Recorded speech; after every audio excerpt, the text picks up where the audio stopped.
Hello everyone, this side Divyanjali. तो आज का हमारा टॉपिक है प्रोसेस स्टेट डायग्राम। जैसे कि आपको ये डायग्राम दिख रहा होगा, ये इतना कॉम्प्लेक्स है कि इसको याद करना बच्चों के लिए बहुत ज़्यादा हार्ड हो जाता है। तो इस डायग्राम को मैं बताने वाली हूँ बहुत ही ईजीएस्ट वे में। तो चलिए शुरू करते हैं, और please subscribe, like and comment on the video. तो सबसे पहले आपको दिख रहा है न्यू और रेडी। तो इट मीन्स न्यू से रेडी स्टेट में जा रहे हैं। तो जो ये प्रोसेस है अभी सेकेंडरी मेमोरी में है और वो अब रैम में जा रहा है। अब ये न्यू क्या है, यानी कि यहाँ पे जो प्रोसेस है अभी आपका क्रिएट हुआ है, जस्ट क्रिएट हुआ है। अभी ना तो वो रेडी है और ना ही वो रन हो रहा है। तो उनके लिए एक अलग से क्यू बनाई गई है। जो जो प्रोसेस क्रिएट होते जाते हैं वो सिंपल एक क्यू में लग जाते हैं, और उसमें से फिर कुछ प्रोसेसेस उठ के जाते हैं रेडी क्यू में, जो रेडी होने के लिए जा रहे हैं। यहाँ पे रेडी का मतलब है कि वो रेडी टू एग्जीक्यूट है। अभी वो एग्जीक्यूट नहीं हो रहे हैं, बस अभी वो रेडी है। इसमें से कोई एक प्रोसेस जाएगा रन होने के लिए। अब न्यू से रेडी जा रहे हैं, तो ये काम कौन कर रहा है कि उन कुछ प्रोसेस को उठा के लेके जाना है। वो कौन से प्रोसेसेस हो गए, क्यों हम उन्हीं को ही लेके जा रहे हैं, और कौन इन्हें उठा के लेके जा रहा है। तो सेकेंडरी मेमोरी से जब प्राइमरी मेमोरी में ये प्रोसेसेस जा रहे हैं, क्रिएट हुए और फिर रेडी टू एग्जीक्यूट हुए, तो हमें वो प्रोसेसेस सिलेक्ट करने हैं जो यहाँ से यहाँ जा रहे हैं, जो इनपुट आउटपुट बाउंड भी हो और सीपीयू बाउंड प्रोसेस भी हो। तो हमें कैसे प्रोसेस सिलेक्ट करने हैं जो इनपुट आउटपुट बाउंड भी हो और सीपीयू बाउंड प्रोसेस हो, यानी कि जिन्हें सीपीयू की भी ज़रूरत है और जिन्हें इनपुट आउटपुट बाउंड की भी ज़रूरत है। यानी कि उन्हें अपने प्रोसेसिंग के लिए इनपुट आउटपुट भी चाहिए और उन्हें अपने प्रोसेस के लिए सीपीयू भी चाहिए। क्योंकि अगर हम खाली सीपीयू बाउंड प्रोसेसेस कर लेंगे तो सीपीयू वाले ही प्रोसेस चलेंगे, जिनको इनपुट आउटपुट चाहिए वो तो यहीं रह जाएंगे, वो कभी आगे ही नहीं बढ़ पाएंगे। तो हमें मिक्सचर चूज़ करना है दोनों का, ताकि इनपुट वाले प्रोसेस भी चले और सीपीयू वाले प्रोसेस भी चले। और इन्हें करता कौन है, तो वो शेड्यूलिंग कौन करता है कि कौन जाएगा कौन नहीं, उसे बोलते हैं लॉन्ग टर्म शेड्यूलर। अब न्यू से रेडी तो हम लिया है इनपुट आउटपुट बाउंड प्रोसेस भी और सीपीयू बाउंड प्रोसेस भी, और लाया को लॉन्ग टर्म शेड्यूलर लेके आए। अब रेडी से हम जा रहे हैं रनिंग में। एक्चुअल में रनिंग में एक टाइम पे एक ही प्रोसेसेस रन होते हैं। तो यहाँ पे बहुत सारे रेडी थे रन होने के लिए, पर उसमें से एक ही प्रोसेस जाता है जो रन होता है। अब रैम से हम कहाँ चले गए, सीपीयू में वो काम हो रहा है, और उसका जब काम हो जाएगा वो चला जाएगा, एग्जिट हो जाएगा तो कंप्लीट हो जाएगा। अब ये जो प्रोसेस है जो रेडी से रन की तरफ जा रहा है, उन्हें कौन लेके जाएगा, शेड्यूल करेगा कि किसे जाना चाहिए, शॉर्ट टर्म शेड्यूलर बताएगा कि कौन जाएगा। पर एक्चुअल में लोड कौन करेगा, डिस्पैचर। तो इसका अलग से क्वेश्चन आता है कि डिस्पैचर का काम क्या होता है, शॉर्ट टर्म शेड्यूलर का काम क्या होता है, और लॉन्ग टर्म शेड्यूलर का काम क्या होता है।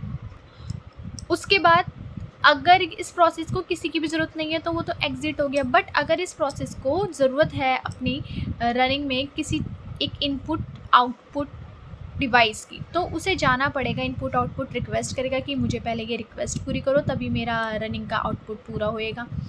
तो यानी कि यहाँ पे जब आपको नीड पड़ गई है इनपुट आउटपुट की, तो हम चले जाएंगे वेटिंग में, या फिर उसे ब्लॉक भी बोल सकते हो, जो कि रैम में ही है। अभी वो सेकेंडरी मेमोरी में नहीं गया है, जैसे न्यू आपका सेकेंडरी मेमोरी में था। अब जब उसकी इनपुट आउटपुट रिक्वेस्ट कंप्लीट हो जाएगी तो वो फिर से वो रेडी की तरफ जाएगा, डायरेक्ट रनिंग में नहीं जाएगा, क्योंकि रनिंग में ऑलरेडी उस वक्त कोई और रन हो रहा होगा जब उसने रनिंग स्टेट छोड़ा था। अब वो रेडी स्टेट में चला जाएगा। अब यहाँ प्रोसेस रनिंग से वेटिंग स्टेट में गया, पर अपनी मर्ज़ी से गया, क्योंकि उसको इनपुट आउटपुट की ज़रूरत थी। सीपीयू ने उसे ज़बरदस्ती बाहर नहीं निकाला। तो जब प्रोसेस अपनी मर्ज़ी से बाहर जाते हैं तो उन्हें बोलते हैं नॉन प्रिमिटिव प्रोसेस। सीपीयू ने नहीं हटाया उसको।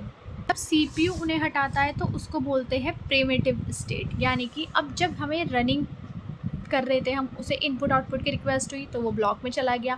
अनब्लॉक कब हुआ, जब उसका इनपुट आउटपुट कंप्लीट हो गया।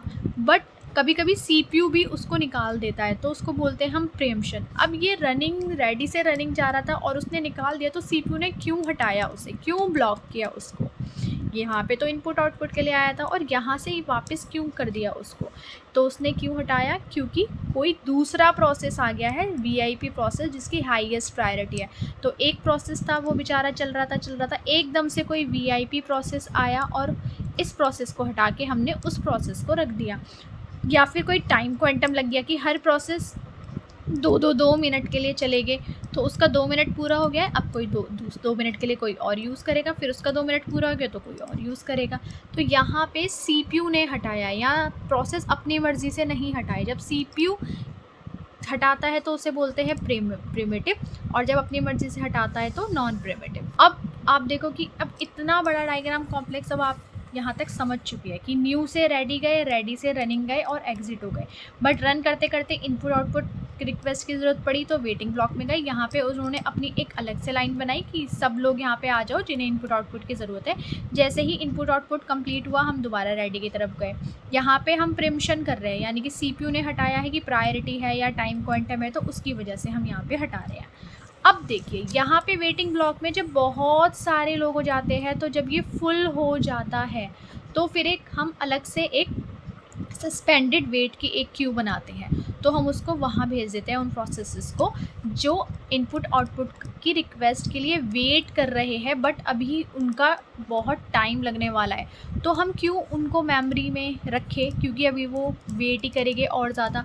तो हम यहाँ पे रैम से अब कहाँ जा रहे हैं, सेकेंडरी मेमोरी में जा रहे हैं। तो यहाँ पे मेमोरी भी आपकी क्या हो रही है, थोड़ी सी रिलीज़ हो जाएगी, जिससे कि आपका वर्क अच्छे से होगा। ठीक है, अब यहाँ पर हमने वेटिंग कर रहे हैं इनपुट आउटपुट की, और रिक्वेस्ट हमने यहाँ पे दे रहे हैं। तो वेटिंग हमारी जो ब्लॉक है वो क्यू हमारी फुल हो गई है, इसलिए हमने यहाँ पे प्रोसेस को प्रिम्पशन किया।